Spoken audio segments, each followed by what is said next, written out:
Parabéns, torcedor gremista.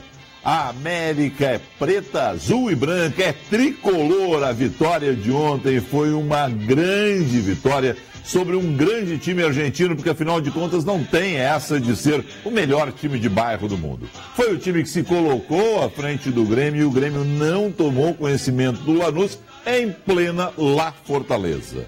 Nosso convidado de hoje, Nestor Rain, vice-presidente do Grêmio, um homem que ajudou e muito nos bastidores, porque afinal de contas sempre acaba sobrando, né, para os advogados do clube também, abre aspas, entrar em campo.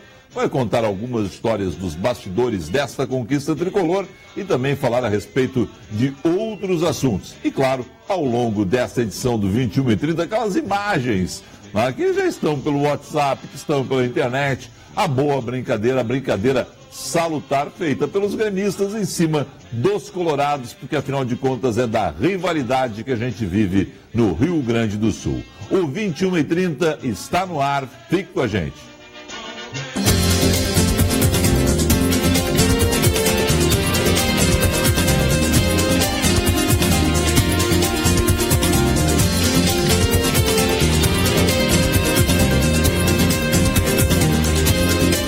Argentina, partiu pra bola o Silva, acabou deixando, vem o Marconi, meteu no segundo pau, rasga de soco, tira o Marcelo, tá sozinho agora o Fernandinho, vai conduzindo em velocidade, invadiu a área, na cara do Andrada, meteu de perna esquerda, que alegria, gol! Gol! Passou pelo segundo, vai na cara do Andrada, vai matar o golaço! Golaço! Golaço!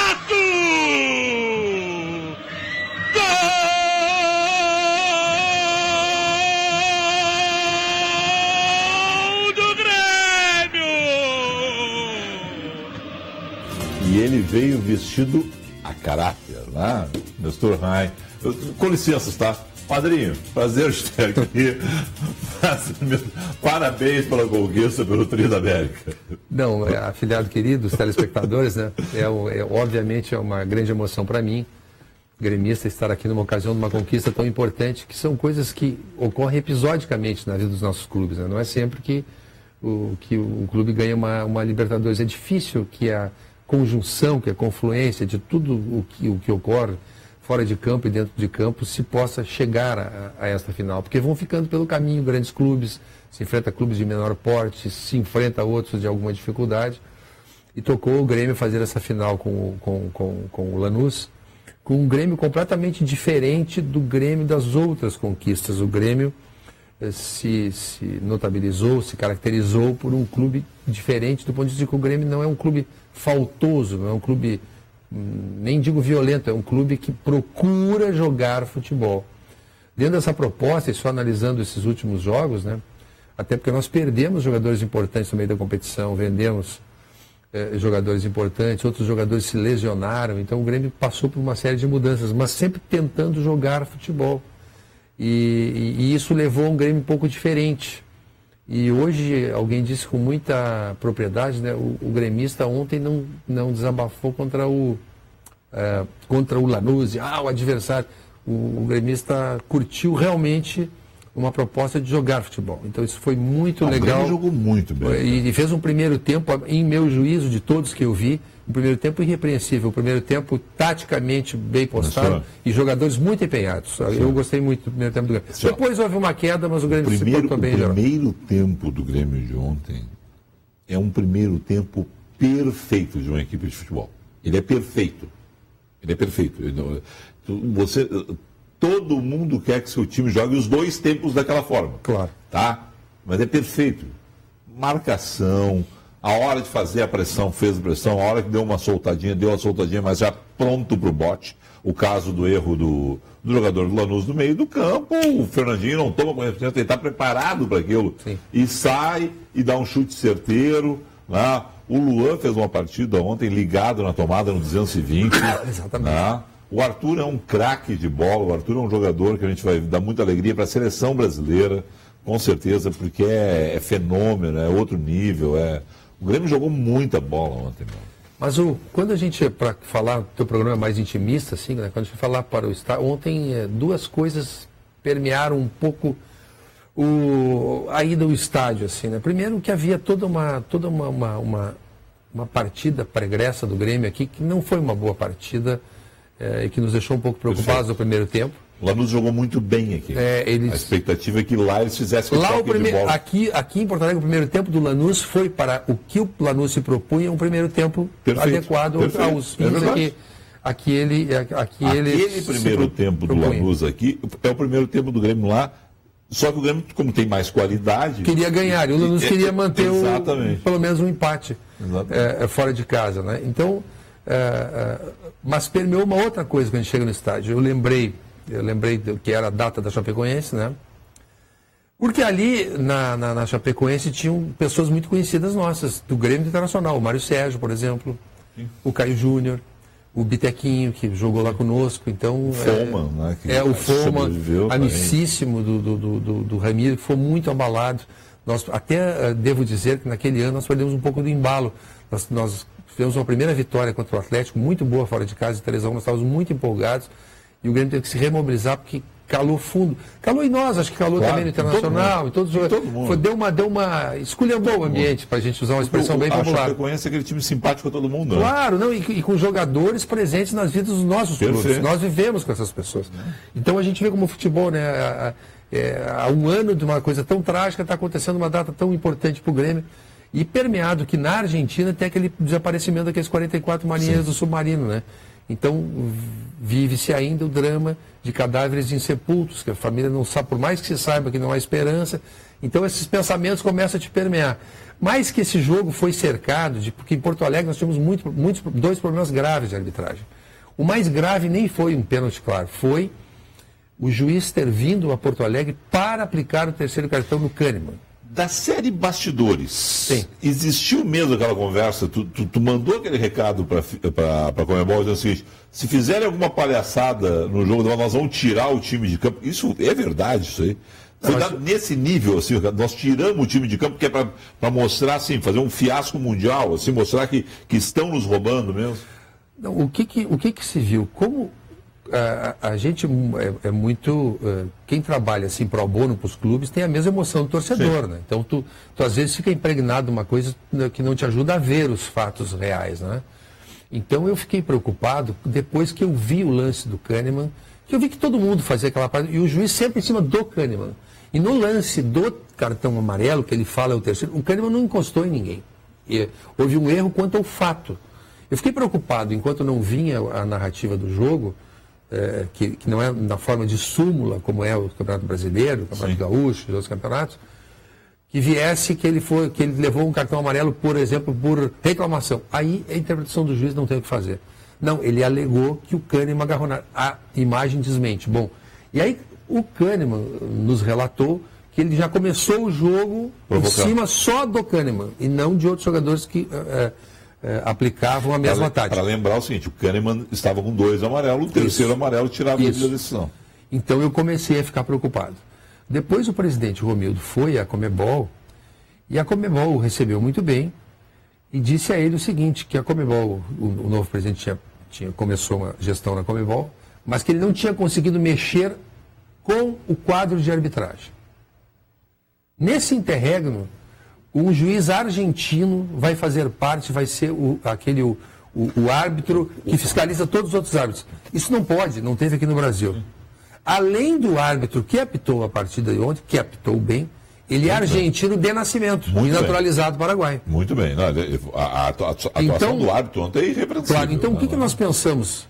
Então nós comunicamos a Conmebol todas essas questões do risco da partida não acabar, comunicamos aos patrocinadores, Bridgestone, Toyota, tivemos resposta, para que o jogo, isso tem que cuidar para não virar o fio, porque também tu pode fazer uma pressão tão grande que o sujeito vira o fio em teu favor também, cria também uma fraude na competição.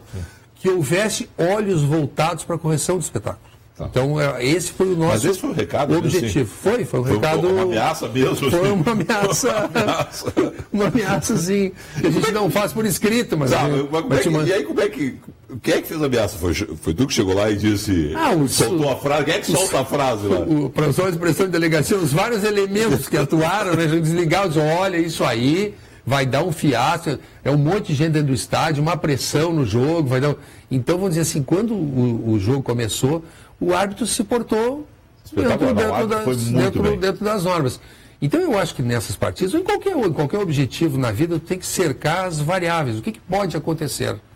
E fazer tudo para tentar resolver. Depois, quando terminam as suas ações externas, bom, é dentro de campo, aí não pertence mais a nós influir nisso, mas o clube tem que se organizar nesses detalhes, na organização jurídica, organização da representação da Conmebol, organização de segurança, organização de toda uma equipe que vai... Tu já participaste por dentro do clube, tu sabe como é que funciona isso. Tem horas que me dá a impressão assim, que tu e o Romildo são tão afinados que um bate e o outro assopra. Tem combinação nisso? Não. O estilo dele é mais tranquilo, ele é mais político, né? E tu é um sujeito inteligente, mas tem horas assim que tu sai do teu ritmo, da tua fala, assim, dá uma porrada. E aí alguém vem, não, parece assim que tem uma combinação. E não é que eu seja um fingidor, mas aquela frase do Ulisses Guimarães é muito boa, né? Na política até a raiva é fingida, né? Então, assim, eu custo muito a ficar brabo, assim. Não é que eu seja um fingidor também, mas eu procuro ter uma palavra, quando necessário, uma palavra forte, mas por dentro está gelado, tranquilo, não fazer uma coisa impensada, não é?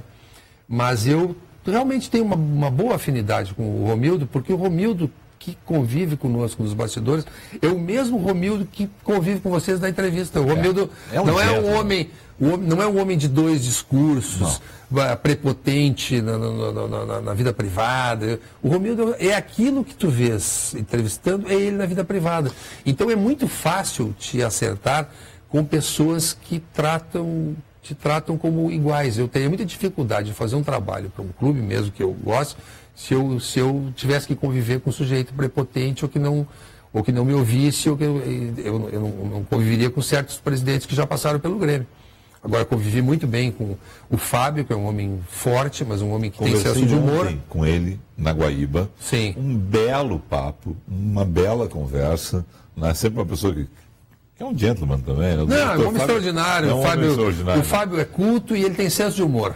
Conversei com ele na Guaíba ontem, ele disse, Ferreira, tô com aquele pressentimento que eu já tive outras vezes, vai dar!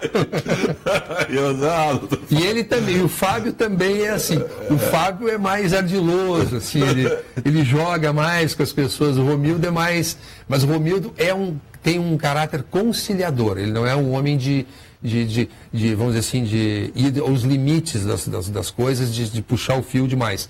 Mas ele é assim como nós vemos ele é na vida privada, né? E ele continua trabalhando no escritório dele, ele tem a vida dele, uma vida organizada, é proprietário rural, então nós temos muitas afinidades, mas eu gosto muito de conviver com ele, dessa vida que nós temos lá. A respeito do Romildo Bolzan, né? Deve voltar ao programa, não sei se antes de terça-feira, porque afinal de contas hoje foi dar uma descansada, o Nestor está virado aqui, tenho que agradecer muito ele. Os jogadores do Grêmio foram para a festa, estão acordando agora de noite lá, porque afinal de contas alguns estão conseguindo dar entrevista, outros não estão dando entrevista ainda, né? Porque agora vai também ter uma organização, mas o Romildo, espero que a gente consiga falar com ele antes ainda da viagem a Abu Dhabi, né, que já inicia na terça-feira, no caso do Grêmio. 6, né? E quarta-feira, dia 6, né? E, se não, na volta a gente vai conversar com ele, como sempre, que é uma figura que já esteve aqui e sempre é muito um belíssimo papo. Como é que você se prepara? Em primeiro lugar, assim, como é que está virar uma noite como essa em Buenos Aires, senhor? Como é que foi? Foi Ricoleta, foi hotel? Foi 9 de julho, onde é que vocês se concentraram? O ideal de ir para uma final, que é uma coisa rara, é ir com uma delegação. Eu tive que ir depois que eu tinha um compromisso profissional. Então eu não pude fazer as coisas que eu gosto de fazer em Buenos Aires. Eu gosto de uma boa livraria, eu gosto dos restaurantes que eu habitualmente vou, gosto de caminhar um pouco pela cidade. A Buenos Aires é uma cidade que se faz sentir com a gente circulando. Eu não pude fazer isso, porque eu cheguei ontem, dia do jogo. E aí já veio os envolvimentos com questões que se queria cuidar ali no início do jogo. Fui de gravata, camisa branca, então é o pior tipo de roupa para assistir um jogo de futebol, né? E ficamos em camarotes de 5 pessoas com 4 banquinhos e uns 15 amontoados, então é quente. Mas Quando o resultado é bom, isso tudo fica mitigado. É que nem se diz assim, beber um bom vinho, beber um mau vinho. Numa boa companhia, qualquer vinho é bom. Numa má companhia, um Petrus, qualquer vinho não serve. Então foi legal. Algumas coisas que me chamaram a atenção foi as brincadeiras que os jogadores do Grêmio fizeram com o irmão. Que eu, como dirigente... A gente tem algumas aí. Que eu, como dirigente, acho que nós, dirigentes, não devemos fazer.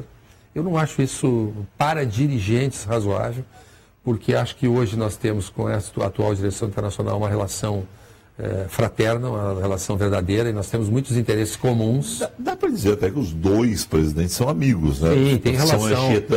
São anchietanos da mesma época, né? E os dois se conhecem, se tratam muito bem. Não, isso não é uma onda, sabe? Não é o que a gente faz.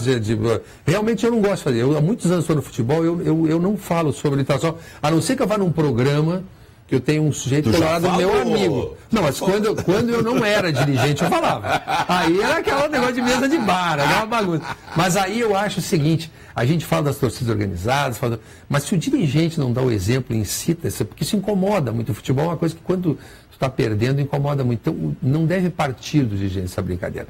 Agora, acho que os jogadores do Grêmio fazerem aquelas brincadeiras, por pesadas que possam ser, elas são ainda uma homenagem, uma referência que o grande clube irmão, o grande clube contra a face é o outro, mesmo que o outro não esteja saindo do seu pior momento para melhores momentos. Tu ser lembrado numa hora como essa... Eu acho sensacional.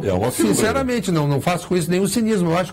Eu acho que é um negócio bacana, porque tu tá com aquela referência na tua cabeça. E essa rivalidade dos jogadores promove isso. Agora, não pode ser do dirigente. É isso que eu me oponho. Agora, não me oponho essa que foi feita. Vamos lá, vamos acompanhar aí o que fizeram, um dos momentos de festa no vestiário tricolor, né, que vazou, está no WhatsApp de todo mundo, as TVs estão usando essa imagem aí.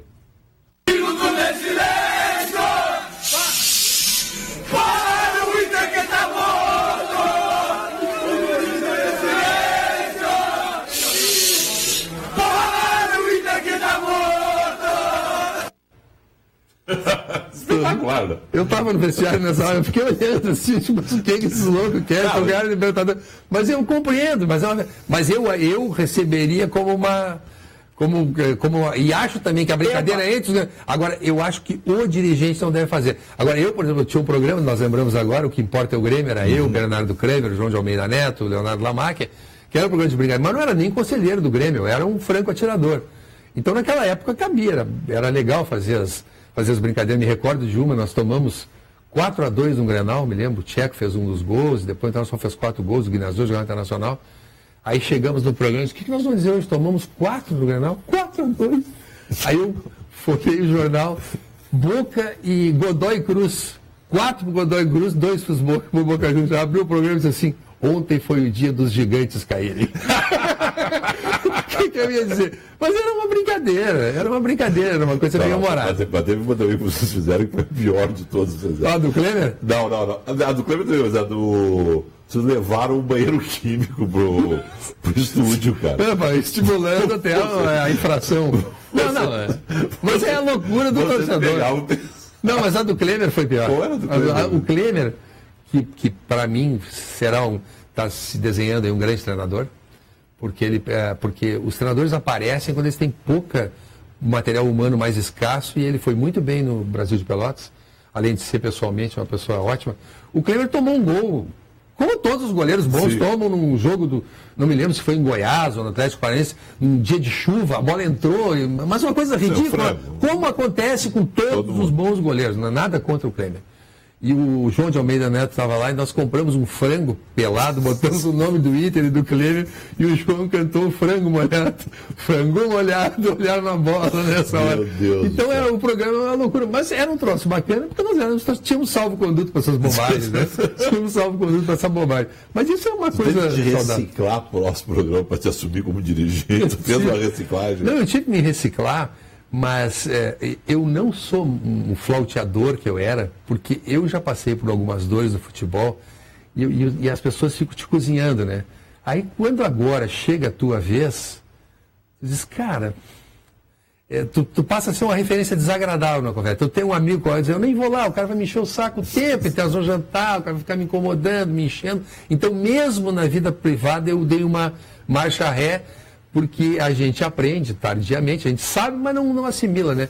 Que isso é uma roda gigante, né? Hoje tu tá nessa euforia e nessa felicidade. Aí tu vai lá no jogo, vai jogar com um africano, lá com agora é o Pachuca, com o Tchutchuca, e aí dá uma zebra, tudo que tu conquistou fica em xeque, tá aí, perderam pro fulano. Então tu tem que saber que isso é uma roda gigante, emocionante e rápida. Tu tá por baixo, daqui a pouco tu tá. Eu quero voltar a falar de Libertadores, porque o Grêmio fez uma grande representação ontem, é tricampeão, mas só porque pegar esse gancho do Mundial. O Grêmio viu o que aconteceu com o Atlético e com o Inter. Sim. O Atlético talvez, é o Inter, foi o Inter do problema, nós também entrou de salto alto. O Grêmio já viu que 2 caíram, que não tem mais bobo no futebol mundial. O Grêmio vai entrar mordendo.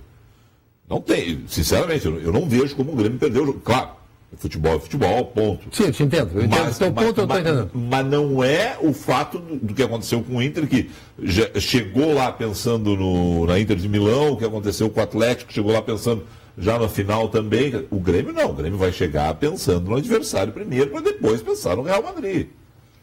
Bom, eu vou. E o Real Madrid acho que também se alertar do outro lado lá para não eu confesso que eu vou me utilizar até de 2 amigos colorados e dirigentes que estavam lá nesse jogo do Internacional. Mas e que um dia nós conversando e tal, eles me contaram uma série de fatos, né? Então, acho assim que o Grêmio deve, pelo menos vai tentar fazer isso, seguinte, segregar jogadores de torcida. Não haver essa convivência que tudo é uma festa e foto, etc. O time tem que ficar concentrado para o jogo.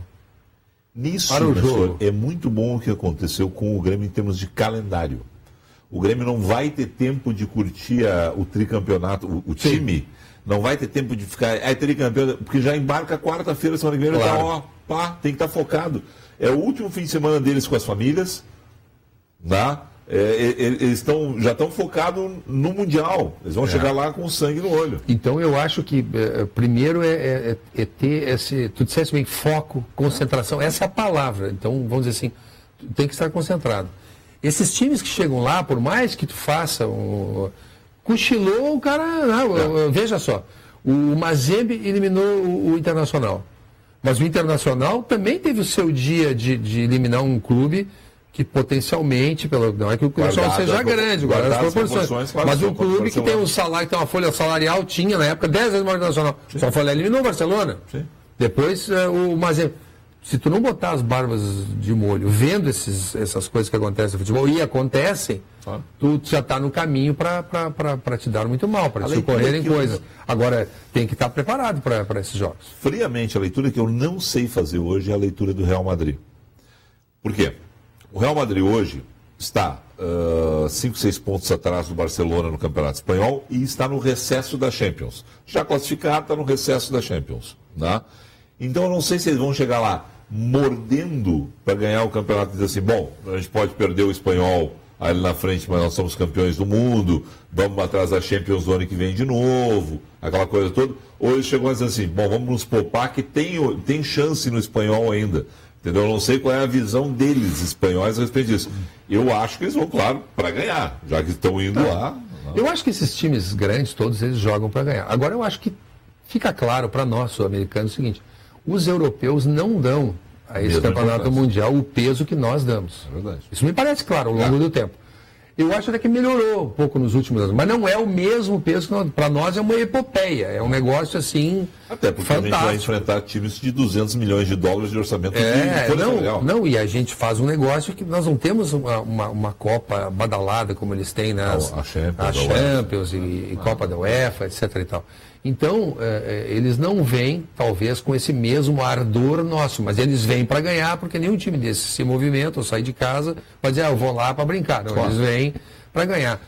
Mas eu também não sei como eles vão dosar forças, qual vai ser o empenho, qual vai ser... Mas, de qualquer forma, vamos dizer assim, é um frio na barriga, né? Porque pode dar uma... Se dá num time desse, num dia que eles estão encaixados assim, que eles começam a tocar bola, te dá um desespero. Pegar dois exemplos recentes. Dá para acontecer o que aconteceu com o Inter, né, do Barcelona, pegar mesmo time, né? E dá para acontecer o que aconteceu com o Santos contra o Barcelona. Né? O Santos foi goleado pelo Barcelona, o Inter ganhou do Barcelona. Quer dizer, vocês podem 90 minutos ou 120 minutos que aconteceu lá, tudo pode acontecer. Esse jogo do Santos foi um jogo interessante, porque foi nesse dia que eu caí um tombo de bicicleta e quebrei esse zigomático e botei uma placa de platina. Mas esse jogo do Santos foi... Mas não foi por causa do jogo do Santos. Mas eu estava indo para o jogo na casa do Paulo Sérgio. Esse jogo teve uma característica. O Neymar já estava meio transacionado para lá. Estava sonhando. Já estava de namoro, já estava moço olhando o moço da janela e tal. E o Santos teve uma atitude assim subserviente, uma atitude assim, olha... vou para cá, mas não fez um enfrentamento. Não acho que eles enfrentariam, mas eles se entregaram. Pelo estilo do Renato, o Grêmio vai para dentro do Real. Vai jogar o seu jogo. Vai procurar valorizar a posse de bola, não vai se colocar. Como é que para usar uma expressão popular, não vai se botar feito louco. Mas vai tentar, não vai com pretensões defensivas, porque acho que já ficou claro isso, né? Nós aqui no Rio Grande do Sul, nossa cultura futebolística é muito impregnada, né, do chamado, ainda da época que os jogos dos campeonatos nacionais valiam 2 pontos, né, do pontinho fora de casa, né? Hoje os times têm que ousar um pouco mais, porque uma vitória é 3 pontos e 2 empates fora de casa são 2 pontos. Então tu tem uma vitória melhor, tu ganhou 3 pontos.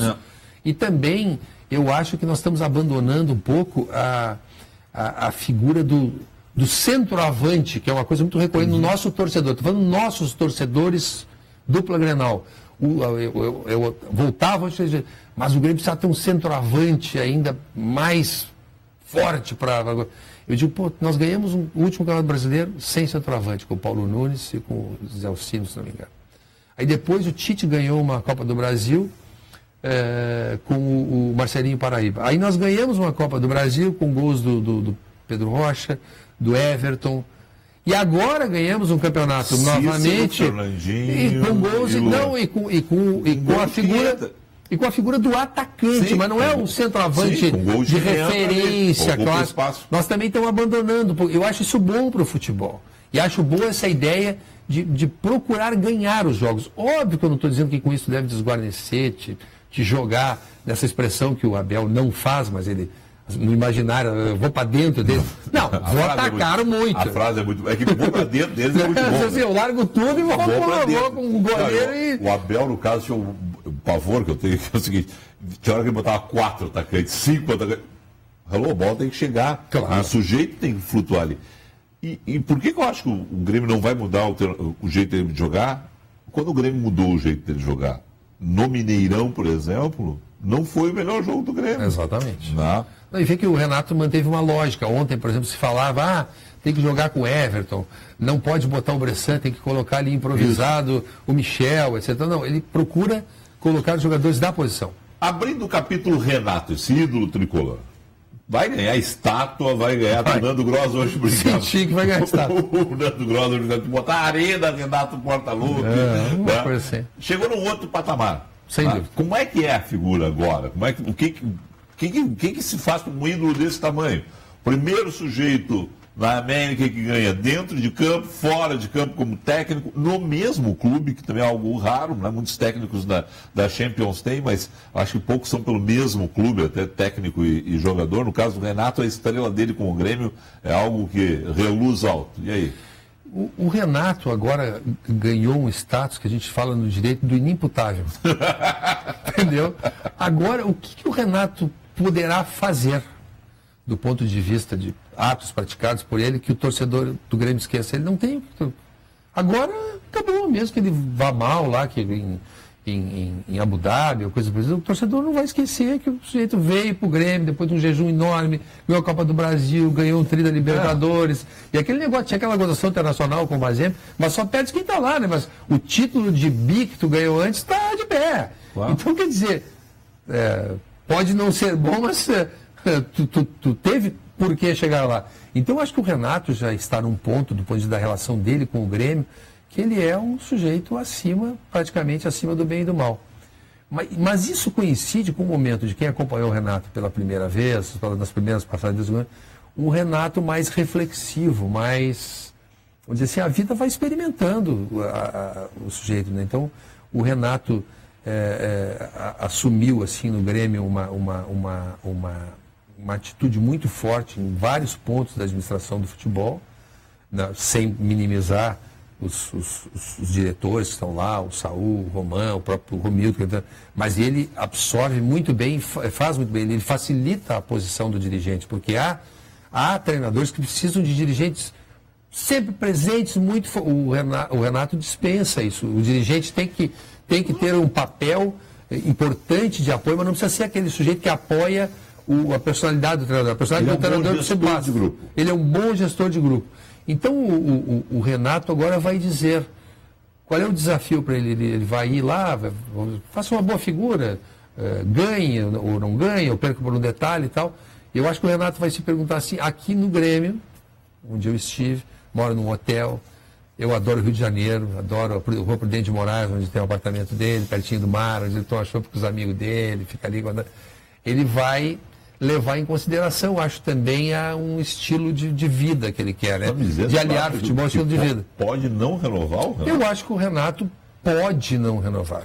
Pode não renovar. Agora, se ele manifestar interesse e houver um acerto que atenda o que ele quer e o que o Grêmio possa, e se ele disser assim, não, eu estou muito afim, vamos de novo e tal, não, eu não tenho dúvida que ele é o ficha 1. Eu só estou dizendo que vai haver essa variável em função de que o Renato aqui em Porto Alegre, ele é um sujeito que mora num hotel, ele não tem uma casa com as coisas dele, que recebe, então isso chega a um ponto... No Rio de Janeiro, que o Nessor está dizendo assim, no Rio de Janeiro ele consegue circular. Ele consegue sentar num bar, tomar um chopp, jogar futevôlei, vai lá na praia, joga o futevôlei, vai alguém eventualmente... Toma um sol, fica lá, bate um papo... Eventualmente vai alguém, pede uma foto para ele, pede uma foto para ele... Ele não se nega. Não, e tudo bem. Agora, se em Porto Alegre ele sair, por exemplo, quiser ir na Padre Chagas ou na Cidade Baixa, vai parar a Padre Chagas, vai parar a Cidade Baixa, porque ele não vai conseguir se mexer. Em Porto Alegre ele é muito mais... N vezes mais ídolo, mais figura que lá. Mas eu acho o seguinte, eu acho que isso é uma coisa que ele escolheu. Sim. Eu acho assim, que ele poderia ter gerido isso, né? Porque há jogadores importantes do futebol gaúcho que circulam. Certo. Porque passam a circular tanto que se tornam figuras normais. Como o Renato também, ele é mais recolhido do ponto de vista de cuidar das coisas dele, ele também, quando chega a um lugar, é um espanto que ele esteja ali. Sim. Mas se ele está toda hora almoçando fora, jantando fora, circulando, andando, então é uma opção dele que eu respeito, acho que está tudo certo, mas eu acho que vai permear essa renovação ou não dele, o interesse mais dele do que do Grêmio, porque no Grêmio ele tem Copa Franca, no Grêmio, se o Grêmio puder, ele quiser, se o Grêmio puder sustentar o que ele espera perceber, o propósito que ele venha, se o Grêmio puder cobrir, ele sem dúvida nenhuma ficará no Grêmio, porque o Grêmio está satisfeito com o trabalho dele, porque ele aliou a um trabalho que me parece que já analisaram do ponto de vista estratégico, do ponto de vista do conhecimento de futebol, ele aliou também vamos dizer assim, a valorização de jogadores que aparentemente não seriam, causar algum espanto. Por exemplo, o Moura, o Léo Moura. Mas tá velho, não sei o quê. Ele veio e ele, para mim, pelo menos, ele deu resultado. Ele entregou para o Grêmio algo bom quando atuou. O Cortez era um jogador que, quando veio para o Grêmio, chegou a vir manifestações de que ele era de um clube, que ele era um ex-atleta, que ele já nem tinha mais compleição muscular de atleta. O Cortez se mostrou um jogador extremamente útil, titular no Grêmio, né? Então, o treinador também se paga por tu não precisar fazer para cada posição um enorme investimento, descobrir, ver o que ninguém viu. E acho que o Renato muitas vezes faz isso com grande proveito para o Grêmio, é um lucro para o clube. A pergunta que fica é a seguinte, além de um excelente gestor de grupo, está se revelando também um tático, um estrategista. A gente fala sobre isso com o Nestor Rain na volta do intervalo comercial aqui no 21h30.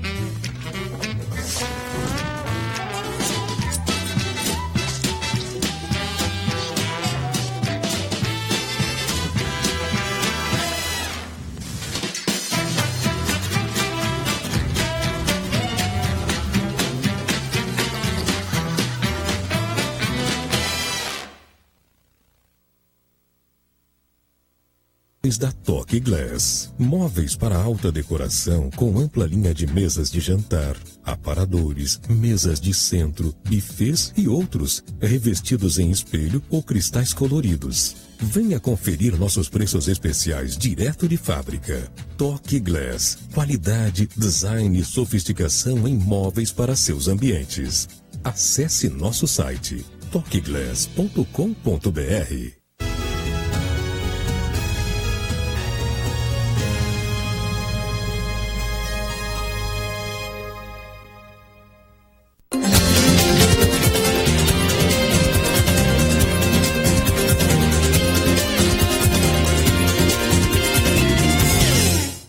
Encerramos o bloco anterior falando a respeito de Renato Portaluppi, esse ídolo da história tricolor, que evoluiu na questão tática e estratégica também. O time do Grêmio teve ontem uma atuação tática perfeita, né, senhor? Alguns momentos, alguns detratores, né, falavam que o Renato era só um animador. Um animador, motivador. De jogadores. Não é verdade, é que as pessoas têm diferentes maneiras de absorver o conhecimento. Então alguém vai e faz um curso, alguém vai e olha e observa o futebol com os olhos de quem também tem o traquejo dentro do campo. Então acho que o Renato ele não tem esse método, ele é mais autodidata do ponto de vista do conhecimento, mas ele conhece profundamente características de jogadores, ele não gosta de se meter em questões ligadas a contratações, mas quando ele indica alguém, normalmente há fundamento nas indicações que ele faz. Então é isso que nós falávamos anteriormente, né? É um técnico que se paga porque um erro numa contratação é uma coisa que causa um prejuízo enorme de um clube. Com certeza tu vai citar vezes no Internacional, e eu várias vezes no Grêmio, que nós avaliamos um jogador que era hora dele sair, depois contratamos 3 para o lugar dele, 2 anos e nenhum deu certo, perdemos um monte de dinheiro com isso, né? Se gasta mais dinheiro que se tivesse valorizado. Tem que se observar, né? O Grêmio vive hoje jogadores que querem voar, querem ir para o exterior, etc. Eu acho uma coisa bastante normal e que tem que ser absorvida, né? Mas tem jogadores que nós pagarmos para eles salários interessantes e bons, nós vamos evitar de comprar gente para o lugar deles, vamos manter eles aqui, e o que vai ser bom para o Grêmio. Vou citar exemplos, por exemplo. O Marcelo Groy, que renovou com o Grêmio, etc. Sim. O Marcelo Groy, eu espero que ele morra no Grêmio, como morra do ponto de vista... Como Marco morra, entre aspas, do Palmeiras, do Rogério Ceni. Exatamente. O goleiros têm essa possibilidade. Goleiros têm uma longevidade maior e muitas vezes os clubes conseguem reter eles mais. Né? Não, Tico, mas o Groy, por exemplo, ele é um sujeito, tu vê que a evolução dele veio para a explosão dele acontecer nos momentos decisivos. São os momentos que encontraram ele no seu auge físico, que deve também ao Rogerinho, que é o preparador dele. Então, o Groy, eu espero que seja um cara que eu daqui a 5 anos... o Marcelo Groy está lá no Grêmio, né?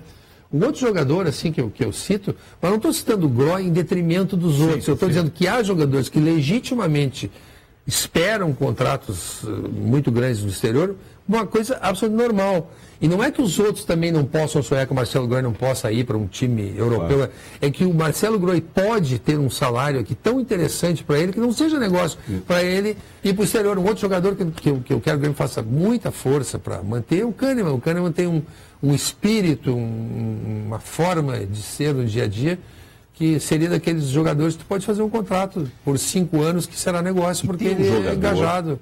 Que segundo o Olé fez o gol mais bonito das finais de Libertadores da década, Sim. Que é o Luan, que vocês esse ano tiveram um problema, que vocês tiveram que o tempo todo um estica e puxa com o Luan para ele assinar o contrato. Foi muito difícil, foi muito difícil. Vamos ver o gol, porque o gol dele foi um golaço, cara. Passou pelo segundo, vai na cara do Andrada, vai matar o golaço! Golaço! Golaço!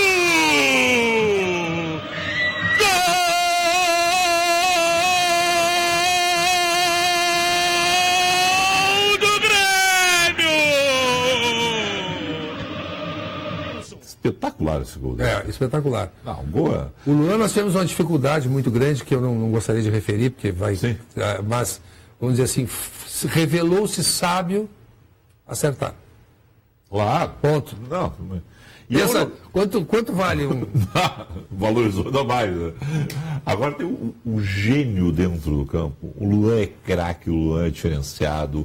O Jeromel é muito bom, o Kahneman é muito bom, o Godoy é muito bom. Mas o Arthur, cara, com todo respeito a todos os outros, mas o Arthur é de outro planeta. Ele está falando de outro nível de jogador. Seguria de uma inteligência no futebol, né? Nós somos sul-americanos, nem fica bem a gente ficar dizendo isso, mas assim, ele é jogador para o futebol europeu. Exatamente. Né? É aquela outra. Ele é uma coisa assim diferenciada. Né? Ele tem um futebol diferenciado e ele também é 2 em 1. Tu conta com o jogador e com o ser humano. Ele é também um sujeito extraordinário no trato. Né? Um sujeito educado, organizado, disciplinado. Né? Isso tem muito valor. Acho até que os nossos clubes, né? Nossos clubes brasileiros, os gaúchos, enfim, nós tínhamos que estudar melhor as questões comportamentais. Né? Porque às vezes há jogadores que são excelentes do ponto de vista técnico e que depois, no trato esse do dia a dia, na inteligência emocional e tal, acabam fracassando e carreiras brilhantes correm perigo. Eu cito o caso do Grêmio, do Bolanhos. O Bolanhos, é só ver um treino do Bolanhos, não há quem não fique encantado com ele. Mas ele não houve um problema de gestão, ele ainda é um jogador do Grêmio, pode voltar, espero que volte. Se ele, os contatos do futebol dele seria excepcional. Ele veio para o Grêmio porque ele era um jogador espetacular. E aqui, por razões várias, ele não conseguiu. Mas nós tínhamos que ter um pouco de referência sobre comportamentos também. Porque aí tu consegue montar um grupo coeso, porque são pessoas mais fáceis de lidar, etc. Tu traz uma pessoa complicada, isso traz um problemão para o clube. Bom, o grande herói do primeiro jogo é o Cícero. O Jael joga para ele, bola no Cícero, o Cícero faz o gol. Cícero não está na relação do Mundial. Vocês vão tentar alguma coisa agora para o vice-presidente jurídico, e vocês vão tentar alguma coisa para o Cícero estar em Abu Dhabi com vocês, dentro do campo, porque senão ele vai ir na delegação, mas vai estar dentro do campo ainda. Ele e o Christian, né, tem a mesma situação. Nós temos ali no jurídico do Grêmio colegas, no caso o Gabriel Vieira, que é poliglota e que tem uma relação assim muito qualificada por alguns anos de experiência com a FIFA, etc. e tal. Então não vai ser tentado nada, vamos dizer assim, do ponto de vista de vou peticionar, vou gestionar por escrito, etc. Uma conversa no sentido de que não tem muita lógica esse descasamento de janelas. Né? Se o jogador foi contratado aqui, pode jogar aqui, por que é que eu, que sou sul-americano, eu tenho que me sujeitar às condições europeias de janela? Isso não tem muito sentido, não tem muita lógica. Então a gente tenta dialogar, não tenta ir assim... mostrar para eles que é uma encontro, né? Ir para o choque. Que é uma incoerência, que isso precisa ser revisto, que isso precisa ser pensado. Agora, se será revisto, será repensado, eu acho muito difícil. Mas eu penso o seguinte, lá nós temos essa estratégia, somos muito afinados, nós todos lá. O Leonardo, que tu já trouxeste aqui no programa, Leonardo Lamacchia, o Gabriel, o Jorge, o Guilherme, todos eles. Nós tentamos tudo que podemos, tudo que está ao nosso alcance, fazemos a nossa obrigação.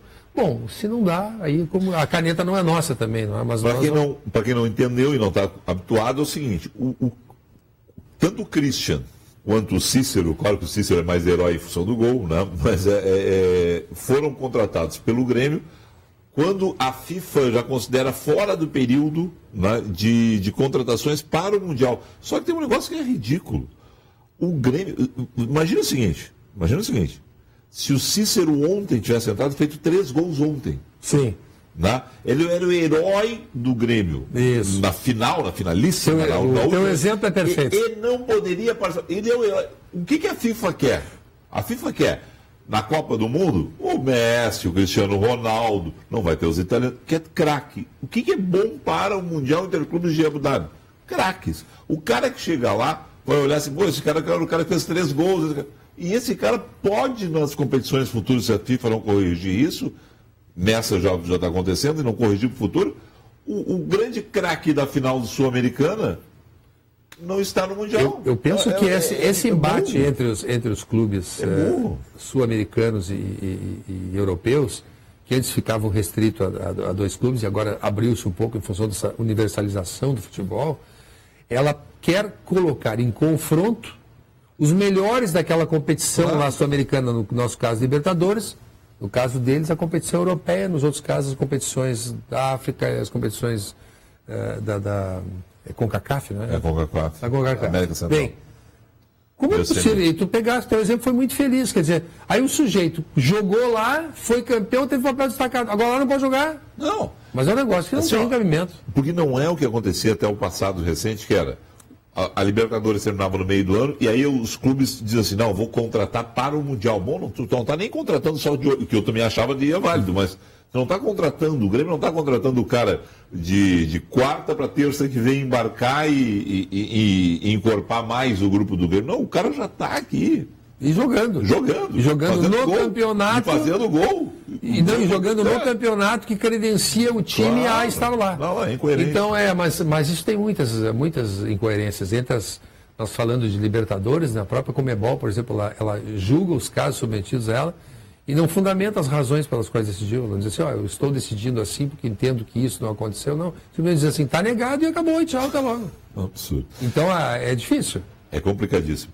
Como é que foi a tua chegada no Grêmio? Tu começa como conselheiro, mas como é que foi, assim?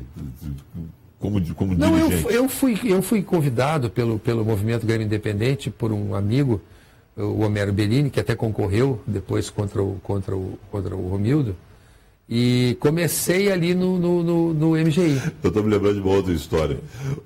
Nestor Rai, por ser uma figura absolutamente ética, tem que contar aquela tu é conselheiro e vota. Ah, sim. Não, essa é maravilhosa. É espetacular. Tá, chego lá. Vamos chegar lá. Vamos chegar Aí, e fui convidado pelo Homero e vamos dizer assim, é o meu padrinho político no Grêmio, verdadeiramente. Pela primeira vez. O presidente do Grêmio vai ser pela primeira vez quem me convidou foi ele. E acho ele um excelente profissional e pessoa, homem sério, homem direito. Tava ali ontem qualquer coisa está em boas mãos. Ele estava lá em Fortaleza ontem, todo pimpão lá, alegre, botando retratos no Facebook. Não, lá, as filhinhas dele vão com ele adora. Filhinhas não, que já são meninas, moças e tal.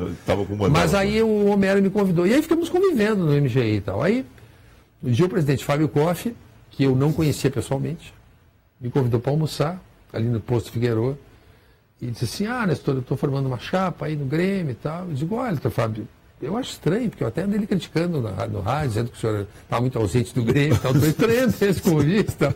Ele disse, não, Nestor, mas eu te observei por amigos, eu acho que você tem um jeito, um estilo, nós vamos nos dar bem e tal. Não, tá bem, só vou consultar o meu grupo político, porque eu não sou eu estou lá por causa do... E aí consultei o MGI à época, né? E o MGI resolveu, no primeiro momento, apoiar que eu fosse para lá. Até o Homero estava na época em Paris e tal, ligou e disse lá, eu vice-presidente e tal. Mas aqui houve um desconforto com o apoio ao Fábio e retiraram esse apoio. O MGI não vai apoiar a candidatura do Fábio, porque ele é dessa velha guarda, etc e tal, não interessa. Mas você já estava acertado. Mas eu já tinha dado a minha parte, porque eles já tinham me dito que eu estava liberado de fazer isso e ficar como representante do movimento lá dentro e tal. Né? Bom, aí eu disse, agora eu estou no mato sem cachorro. Estou empenhado, a minha palavra está empenhada com o Fábio. O Fábio, e eu tenho aqui um movimento que eu só cheguei no Grêmio por causa deles, não foi porque eu era bonito, nem coisa alguma. Aí eu cheguei e disse o seguinte, olha, gente, eu já dei minha palavra lá pro Fábio, gosto aqui e quero sair com vocês, como até hoje me dou com todas as pessoas do movimento bem. Eu disse, eu vou sair do movimento e vou entregar meu cargo, eu vou renunciar ao Conselho do Grêmio. E vocês pegam essa vaga para outra, eu não sei quem vai estar no meu lugar. Mas eu não vou ficar... Entra o suplente. Que eu acho normal, porque realmente o cargo não era meu, o cargo era deles.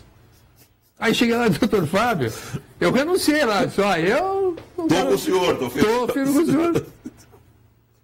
Assessor. Eu não tenho voto no conselho, eu vou ficar fora do conselho. Estou perdendo.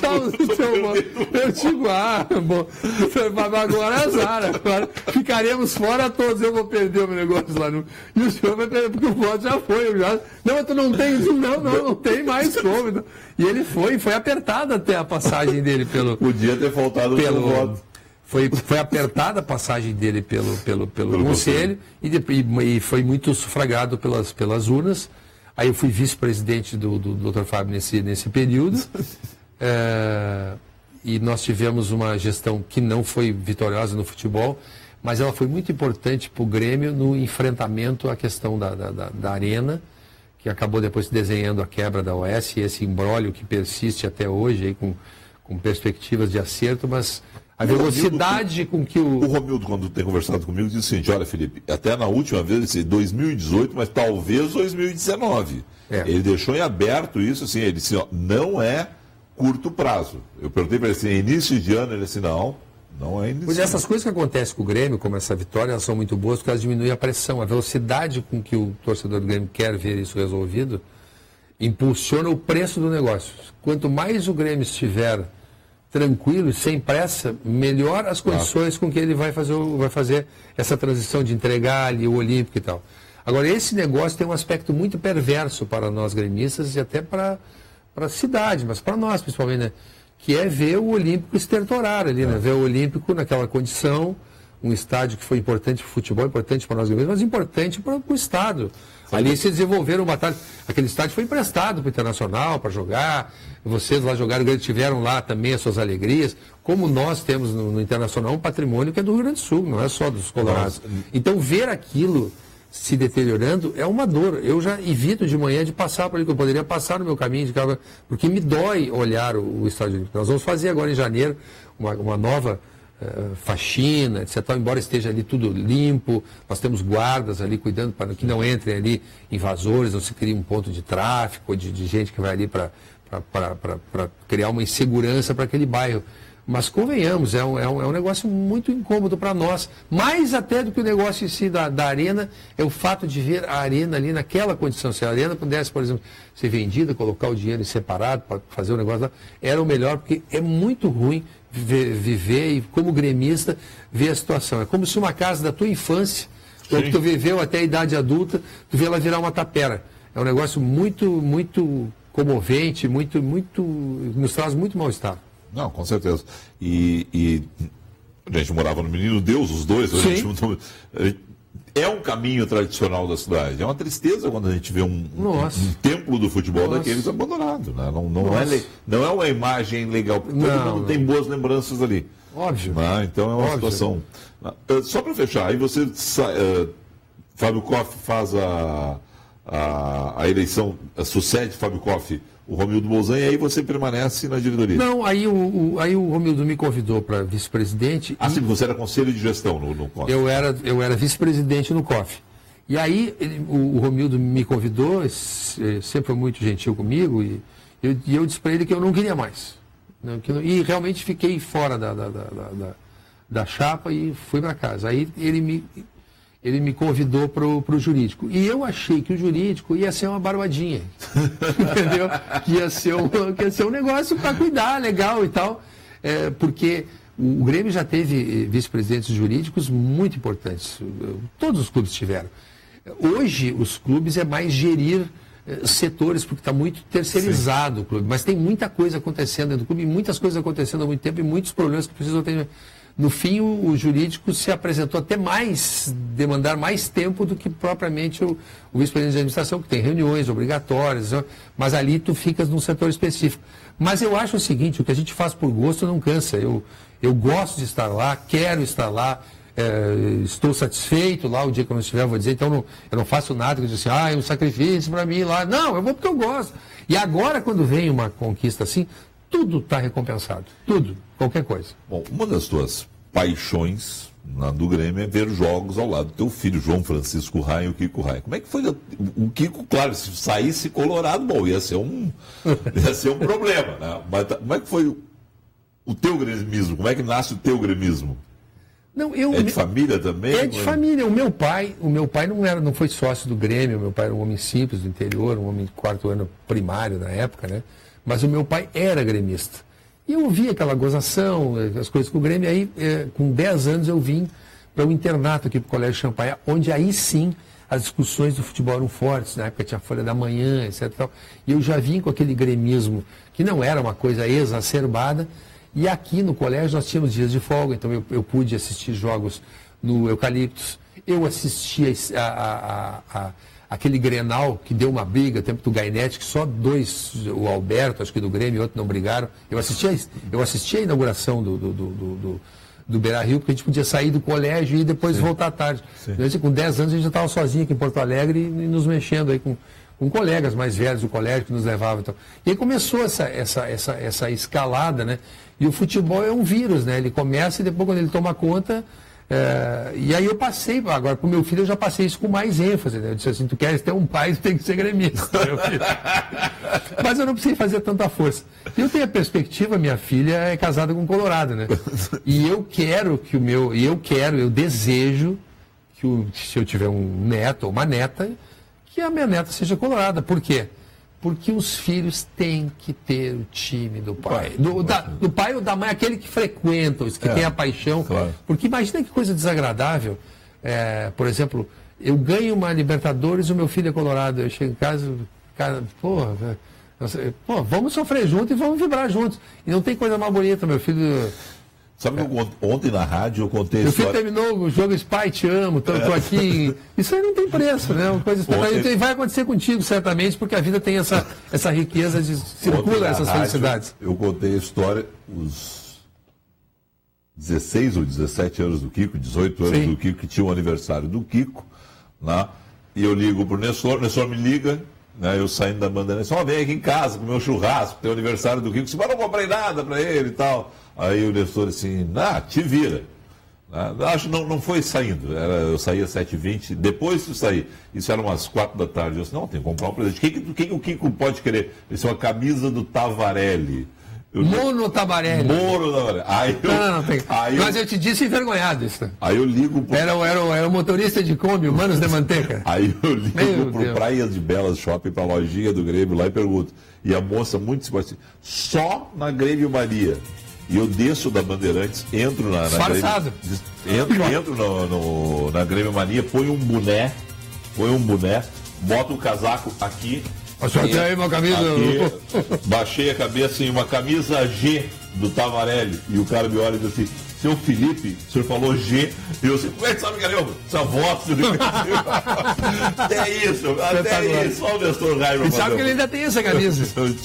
Que é uma época terrível dele. O Mano Tavarelli era um desastre. Foi campeão pelo Olímpia. Numa época, para ver o negócio da Comebol, né? Eram 100 anos do Olímpia. E eles tinham que ganhar. Aí eles mandaram voltar um pênalti aqui que o Martini cobrou aqui. Nós acabamos não ganhando aquela Libertadores. Mas são histórias. Não, mas só tu e o Kiko para fazer eu entrar no Olímpico e comprar uma cabeça. Querido, muito honrados. Parabéns. Um bom descanso, vai para casa dormir um pouco. Tá certo. Muito obrigado mesmo pela presença, parabéns aí. E uma boa viagem para Abu Dhabi, e a gente vai acompanhar vocês lá também. Eu agradeço também a oportunidade, Felipe, ainda mais contigo, que é um irmão, um amigo querido, amigo da minha família, né? E eu da tua, dos teus filhos. De casamento. Então, foi bom estar aqui falando dessas coisas do Grêmio, desses ciclos do futebol, né? Que hoje a felicidade é nossa, amanhã será do clube adversário, assim é que a vida funciona. Muito obrigado. Tchau. Muito obrigado pela sua sintonia. Até amanhã.